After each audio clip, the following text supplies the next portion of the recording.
All right, guys, welcome back to the Pocket Mads channel. It's Maddie here, and today, on Friday, we're going to be talking about the best meta decks that you should be playing right now in Pokemon Pocket. Ranked Battles is not out yet. We don't have the ranked season starting up, but we do have online tournaments which have been going on. So basically, for anybody that's maybe competing in the Emblem event, which is I think currently still going on, or if you're looking to compete, or just in general play Pokemon Pocket and want to know what the best decks are to be playing right now going into this weekend, that's what we're going to talk about in today's video.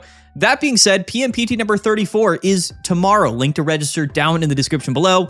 There will be the live stream this weekend, of course, and you guys should definitely tune into that. What's really cool is that there's actually a super large tournament happening today. I believe the Umbreon's tournament, they're running a really big tournament today, so I'm actually really curious to see what those results are. And I do think that, whatever decks do really well at that large tournament today on Friday, as I record this, will probably, definitely influence the decks that choose to play, the players choose to play this weekend. But yeah, shout out to them. Super cool to see, and I'm really excited about this season and all of the different online tournaments. And again, this weekend we'll have PMPT 34, and then I think sometime next week or early in the week after, I lose track of time so easily, but ranked should come out soon. So we'll do kind of an updated, best decks video as well as a tier list once the ranked season comes out. But, there's definitely been some progressions in the metagame. We've kind of been covering it this week in sort of the periodic videos from Monday up until today. So if you haven't seen like the videos on Tuesday or on Wednesday kind of talking about some of those midweek meta progressions, we'll cover it a little bit in today's video. You might be curious why Mega Scizor is on the screen. We'll talk about it. But anyway, let's get right into today's video. Yeah, by the way, go register. PMPT number 34. Link to register down in the description below. It's free to enter, free to register.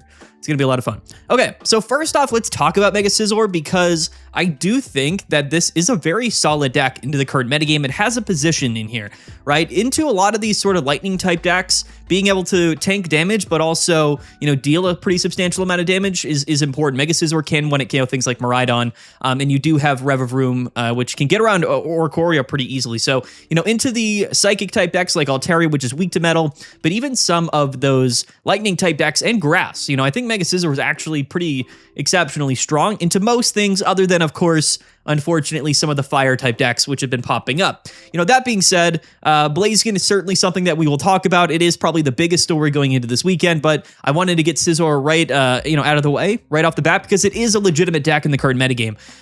Not only has it been winning a couple of tournaments, but its win rate, even in these tournaments where a lot of people are playing Blaziken, has been quite high. So it's a very respectable deck, and I think into the greater metagame, this is certainly a very, very solid option. I do think what's interesting is that this list, and I think it was Najord or somebody who came out and placed really well with Scizor, kind of put it back on the map. The deck list is pretty solidified, right? One Orthworm, double Rev of Room, double Scizor lineup. We've got double Copycat, double Research, double Core Barrier, one Trading Arena, one Red. And I think that, and then Cyrus, right? So I think this is kind of the standard list. Maybe some wiggle room to change a few cards around, but to me, in my testing, this has been the deck list that feels the best to me, and I actually really love Mega Scizor. This is definitely a sleeper pick, especially, again, once ranked battles come out, this is going to be a really, really strong choice. I think because a lot of people are still going to be playing Sleep and a lot of people will be playing Altaria. Keep in mind, though, this does feel to me like a hard win deck into Altaria, but a hard lose deck into Blaziken. So it's going to be kind of a volatile matchup spread for Mega Scizor, but into basically all of the things that aren't those really strong upside and downside matchups, I think it's actually very solid into the current metagame. So that was the first deck that I wanted to talk about today, was Mega Scizor. Definitely still a strong option. Speaking of Altaria, Sleep Altaria is still continuing to be one of the most played decks, which is kind of surprising to me.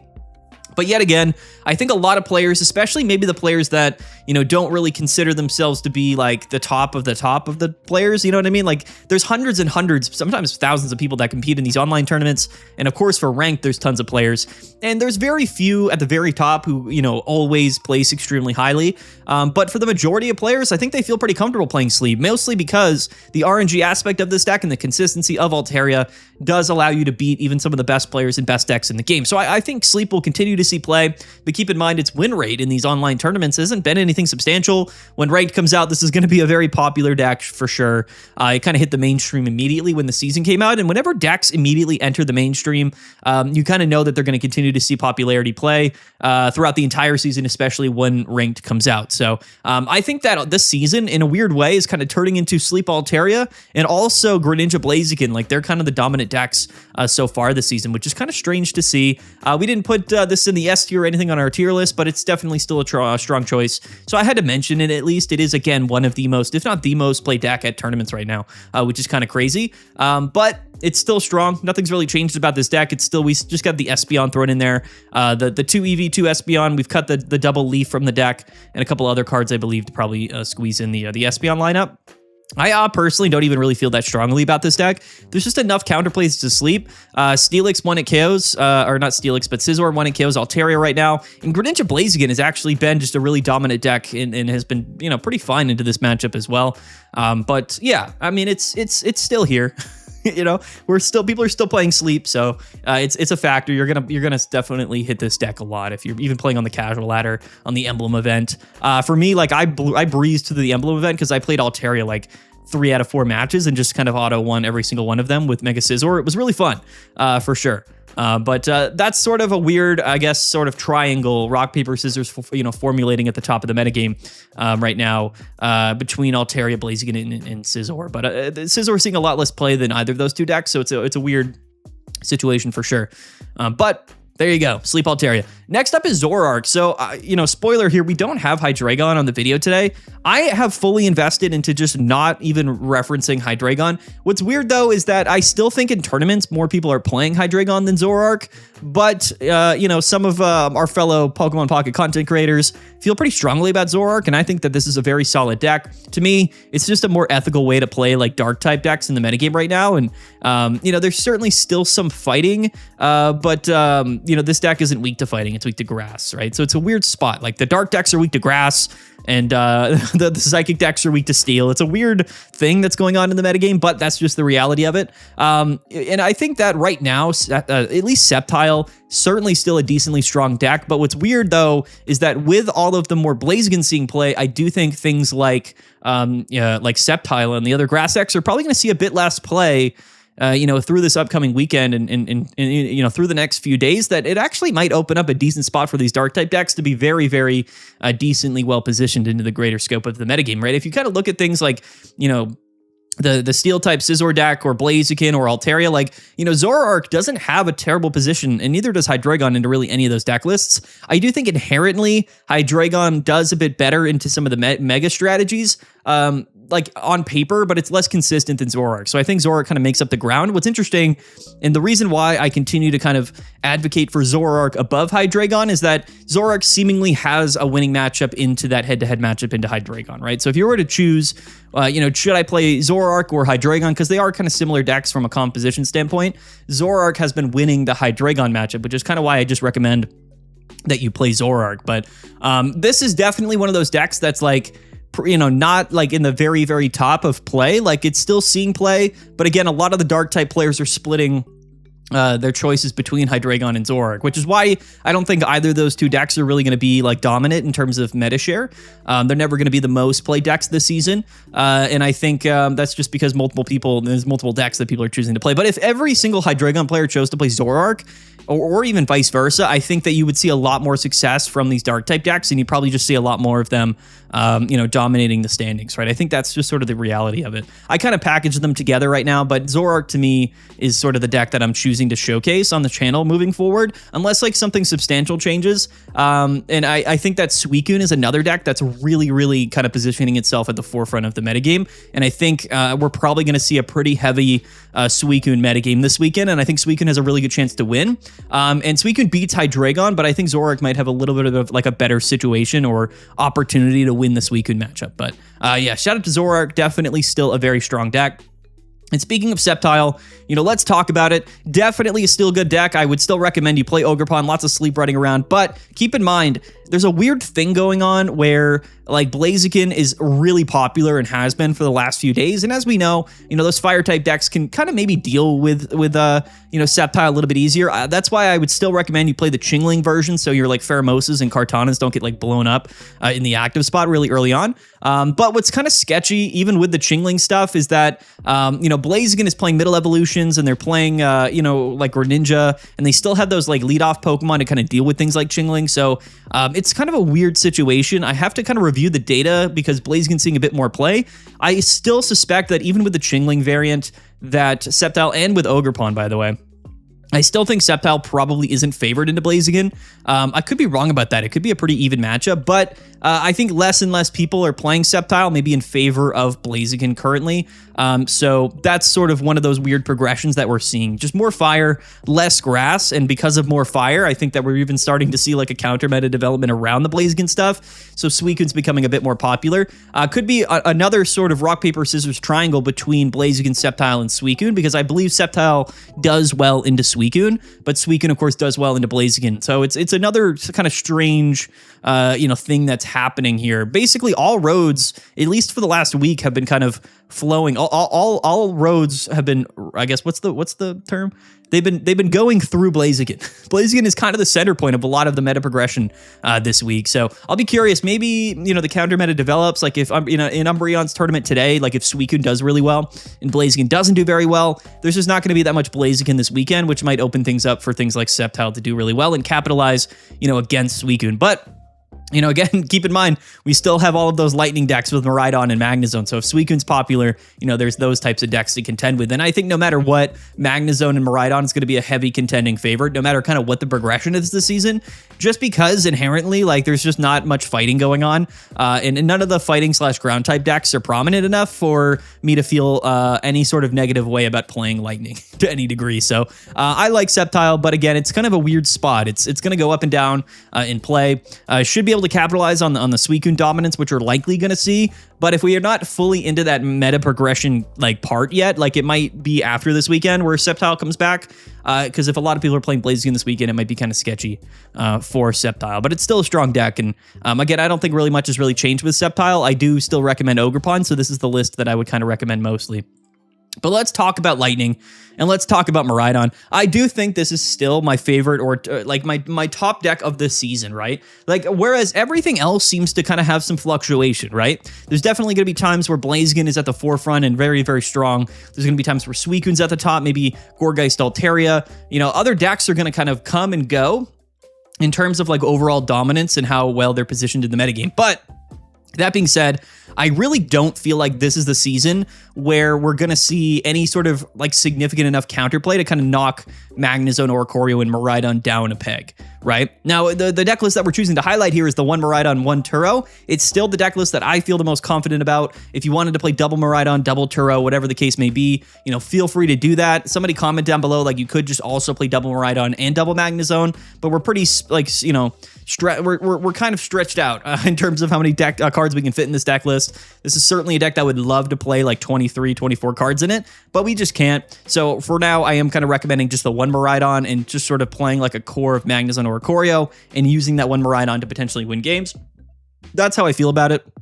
But like I said, I mean, it's interesting. Like, you'll have to wait for the weekly wild card because I'm going to pull kind of a meme out for you guys. But at the end of the day, I just don't really see any of these fighting type decks getting enough ground because Altaria is just too popular and they're not strong enough into the other decks, right? So even though there is some counterplay options to specifically do very well into Miraidon, Magnezone, and Oricorio, there's too much other stuff going on in the metagame where people just aren't going to be really focused around this deck enough for it to be completely removed. And I think for that reason, it's going to continue to be like a top 2, top 3 deck for this entire season. And I think it's probably one of your safest choices when it comes to competing in Pokemon Pocket and playing a deck that you think is going to be able to win games, right? Especially when Ranked comes out. Like when Ranked comes out and you're just playing Blaziken and you're playing Altaria and you're playing Sleep and you're playing Suicunes, like this deck's going to feel so good because you're never really going to be hitting a lot of fighting type matchups. Maybe some Lucario, like there is some Lucario seeing play, but it's really not something that I would, categorize as like super relevant. There's just too much Altaria still. I don't know. I could be wrong about that. But I just don't really suspect Lucario is going to be a significant player really at all this season. Maybe in like the 3rd or 4th week, but for now, like I feel totally confident about Magnezone Miraidon because it just is still so good. But anyway, there it is. Next up is going to be another Altaria deck. It's Altaria Gourgiest, which to me is a deck list that I think still deserves to see more play. It's in a weird spot because this is definitely the most consistent, like all-around best deck in the game right now. Like you can't tell me any different. You got the Gourgeist, Jirachi, Chingling, Comfey stuff with Mega Altaria. Its average win rate is better than anything else this entire season. It continues to do well at tournaments. The only thing about Mega Altaria with Gourgeist is that it just, more people are playing Sleep. Like Sleep is still seeing a lot of play. So this is a deck that will just continue to not necessarily be as respected or as popular as it probably should be, but I have to include it because it's such a good deck list. Now, what's weird though is that most people don't define a quality of a deck based around, how its average win rates are, or it's, like how many games it wins in total. Really, what people care about is what decks are getting first place. But again, getting first place is all about really having specifically strong matchups against decks that you hit in top cut bracket. Like that's how you win tournaments. The reason why we don't see Altaria Gourgeist win a lot of tournaments is because it doesn't have like exceptionally strong matchups into like any one particular deck list, but it's really, really solid into basically anything, and it's super hyper consistent. So for me, like if I was grinding on the ranked ladder, this would be a really strong choice for me because I feel like no matter what I'm going up against, I feel confident in my ability to win that matchup, other than maybe Scizor. But that being said, I think it's going to be a really great choice for ranked. So I wanted to include it in today's video. It's still a top tier deck, but trust me, it's just not going to see as much play as it should. And if there's no Altaria Gourgeist in top 8 this weekend, I'm not going to be stressed. I'm not going to be worried that this is not still a top tier deck because I know when I look at the win rate for that tournament and the 6% of the tournament or whatever that was playing Altaria Gourgeist, they're going to have like a 60% win rate. So that's the type of deck this is. People will continue to play Sleep. It's just the reality of it. But this to me is still the best Altaria deck and potentially the best, like most consistent deck in the game. Maybe not the strongest deck in the game. Those are two different categories, right? We always talk about like high roll and then like sort of consistency based deck lists. Like this is the opposite end of the spectrum of something like a Blaziken Greninja, which has like a super high, like high end, a potential. But it's like its low end potential is super high as well. Like it just doesn't have a lot of really, really bad games, So that's the upside to this deck list. And it's kind of whatever you prefer. But I had to still illustrate it and showcase it in today's video because I still believe in it. I really do. But next up, let's talk about what I think is actually the #1 deck right now as I'm recording this video, like in this very moment. That might change, tomorrow or the next day. But Friday here on June 5th, as I record this, I do believe Suicune Chien-Pao is the #1 deck in the game right now. I genuinely think it has a good enough matchup spread into basically everything else. And it's, playing at a time right now where Blaziken is exceptionally popular. So this is a deck that to me, there's literally no downsides to this other than maybe the Miraidon matchup if you hit it. But, every matchup is somewhat winnable. That matchup in particular is definitely a little bit sketchy. But at the end of the day, I think overall, when you take a look at the entire scope of the metagame and what deck is as well positioned to do most things as possible, it is, in fact, Suicune. I think Suicune is the best deck currently, which is such a funny thing to say. Hold on.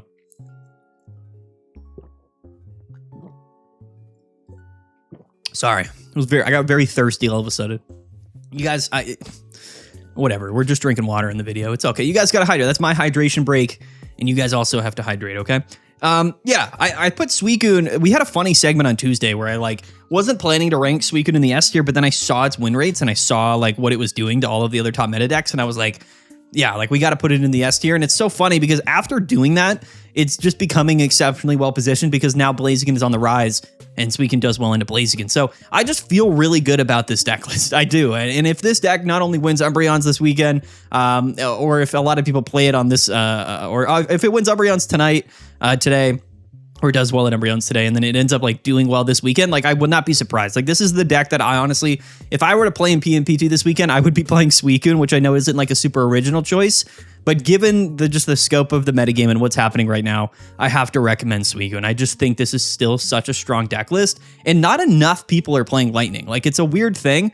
I know that What's weird too about the Lightning decks is like, if you really wanted to win the Suicune matchup and play Lightning, you kind of have to play, you know, the double Oricorio, double Magnezone, because double Miraidon doesn't actually do as well into Suicune as you might think. So that's a weird development. And I think it's a big reason why I think Suicune's actually pretty safe, because its matchup into half of those, you know, Miraidon decks isn't even a bad matchup. You know what I mean? And I don't think enough people are choosing the right Miraidon deck based around that Suicune matchup. But trust me, you know, it's going to come to light eventually, and people are going to be basically forced to play, like I said, this Miraidon list, because this is the version that can beat Suicune confidently.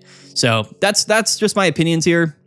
You know, feel free to agree or disagree, but I still kind of think Suicune's at the forefront of the metagame. Playing Juliana. Juliana's been a really nice, you know, inclusion to the metagame as like a one of.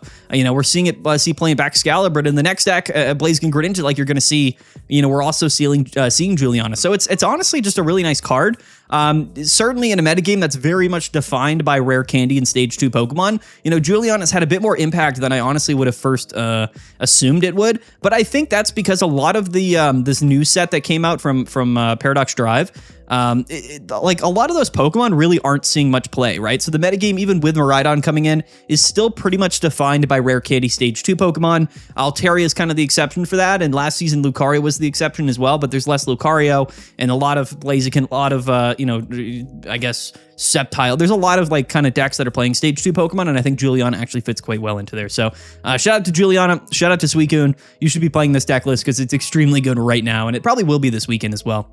But lastly here, before the weekly wildcard, let's talk about Blaziken. This deck list has been doing quite well. I'm not going to lie, it's been doing quite well. However, I don't think this is a deck that is going to be able to remain at the top of the metagame for long. There's just too many ways that you can beat Blaziken.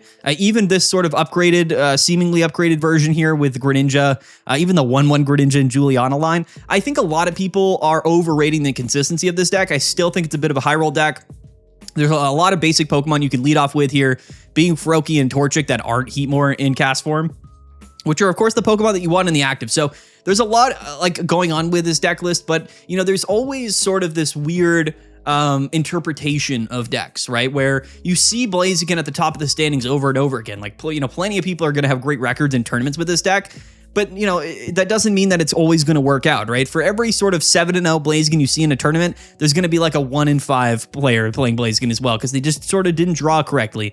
I think this is an exceptionally strong deck. I think it does sort of solve the problems that Blaziken had, being that it's like kind of strong, but also not strong enough.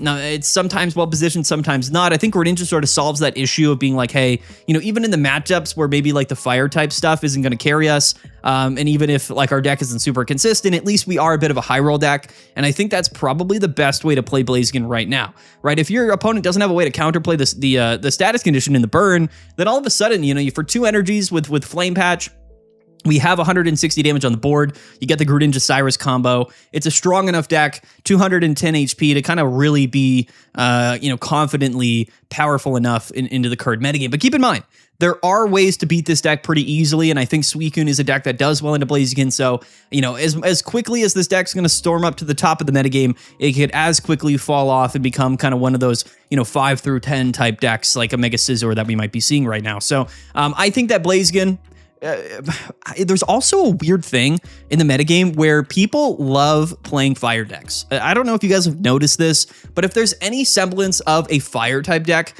and a fire type Pokemon being meta relevant, so many people will play it.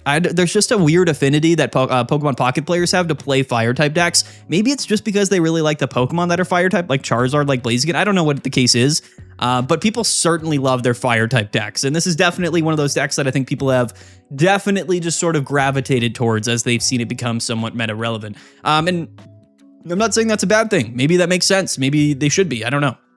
I'm not trying to downplay people's choices. I'm not saying they shouldn't be playing Blaziken. I'm just saying more so than other things, right? Like people definitely feel just better about playing Blaziken than they would like a Mega Scizor for whatever the reason. But anyway, definitely a strong deck. It kind of stormed up into the metagame this week and has been dominating tournaments. But, you know, as we go into this weekend, it might be on the downturn, right? So don't be shocked if you see Blaziken with a 45% win rate this weekend and, you know, not a great performance. Like, it's one of those things where certainly volatile, could easily fall off, but for right now is certainly still a strong deck. And that's why it's the last one we're going to talk about before the weekly wildcard, because it's seeing a ton of play and it's kind of the biggest story of the Pokemon Pocket metagame currently. right now as I record this. But let's get into the weekly wild card. This is something I'm going to do selfishly. You guys might laugh at me about it. However, the weekly wild card this week is a deck that randomly won a 100-player tournament that I just thought was super funny, okay? And I actually think there's a lot of reasons to kind of call this a weekly wild card and kind of put it in a position to where I think it fits well in the theme of what a weekly wild card is. And that, of course, is going to be Great Tusk. That's right, ladies and gentlemen. It's Great Tusk, your boy, my favorite Pokemon from the new set. It's Great Tusk. Here's the thing, okay? Here's the thing. This won the Illuchine like pop-up tournament with like 100 players. Randomly, and I didn't even see it until like a couple of days had gone by, I think. But yeah, I got first place at this tournament. The metagame now is very awkward, but there's definitely a use case. Well, I'm going to try to justify this deck list, but it's not the most consistent deck in the world, and it does hard lose to really anything that's Psychic type and or Altaria. So that alone does make this seem like a very, not great option to pick. But theoretically speaking, let's just say you get into a tournament, okay, and you don't hit any Altaria. Well, you're actually pretty well positioned to win against most of those decks. So the weird thing about this deck is that it's kind of a high roll deck. I'm not saying this is better than Lucario, like across the board, but it's kind of a high roll deck because you're playing 4 basics. If you lead Miraidon, it's an auto loss. And you kind of have to draw into your ancient booster capsules and you have to flip heads with Lucky Ice Pop. But if you're not hitting Altaria and this deck is flowing in the way it's supposed to, good luck beating this deck because it is generally that strong. It's weird because I don't think people really look at this as like a high roll deck, but it is. It's like it's a high roll deck in the weirdest of senses where like you're kind of high rolling in terms of like, hey, do I lead Great Tusk? Can I get my starting planes and my booster energy attached? And can I flip heads with Ice Pops? Because it's generally almost impossible to beat this deck if you just can't get through the Great Tusk in time because it's just going to start hitting you for 80 damage every turn. All of a sudden, you're just way behind, and then Miraidon comes in with 210 HP and the game's over. So I get it. This was a deck that I was totally okay not talking about today, but because it did get first place randomly at that Illuchine tournament there with 100 players, shout out to him, and shout out to whoever played this deck list. Because it got first place at that tournament, I thought, you know what? I got to mention it in the weekly wild card. And to be fair, it's the best performance, I think, out of any fighting type deck in the last like 3 or 4 days. So that's why it's the weekly wild card. Honestly, I don't know if I would really recommend it. But in a metagame now with lots of Suicune, right? Tons of Suicune. Suicune's coming back. Like, there's so many things. Like, people, you guys might not believe me, but this weekend, if Suicune ends up dominating in day 1 and a couple of Great Tusks slip through the cracks and they make day 2 and they queue up into these Suicunes, like, you could see some Great Tusk dominance this weekend. That's all I'm saying. Okay, let's not beat around the bush here. I think Great Tusk is a powerful Pokemon. It's a strong deck list. I think this is in fact the best way to play Miraidon, or rather a deck based around Miraidon. But I'm not trying to joke around here. Honestly, I think it's a really good weekly wild card pick currently right now. It's a wild card. Okay, I mean, maybe it does nothing, but maybe it pops off and it wins this weekend. I would be happy about that. Shout out to Great Tusk. An absolute legend. This is the dark horse. This is the dark horse of the season. I'm going to talk about it all the time. I'm going to spread the propaganda. You guys should play Great Tusk. In fact, I think this is the #1 deck of all time. No, I'm kidding. There it is. That's the weekly wild card. This player though, playing 1 Antiquity, 1 Karina, and 1 starting planes. But what double SATA is kind of crazy, but I actually don't mind it. There's definitely some times where you go first and you need that extra energy. SATA basically just works as like a flame patch in this deck list, but it's a supporter, so it's a little bit less good, but it's still very useful, and Furfrou is pretty cool as well. I love the deck list. Comment down below, let me know what you guys think. What do you think of these decks? Are you playing this weekend? What decks are you playing? What decks do you think are the #1 decks of the metagame? What else do you think could have fit into this weekly wildcard slot in today's video? Comment down below. Don't forget to like and subscribe. Tune into the live stream this weekend, and again, definitely register for PMPT number 34, Demolition Drive. Link to register down in the description below. End of the video on Great Tusk, guys. Let's get it. All right, peace out. Have a good one. We'll see you guys later. And yeah.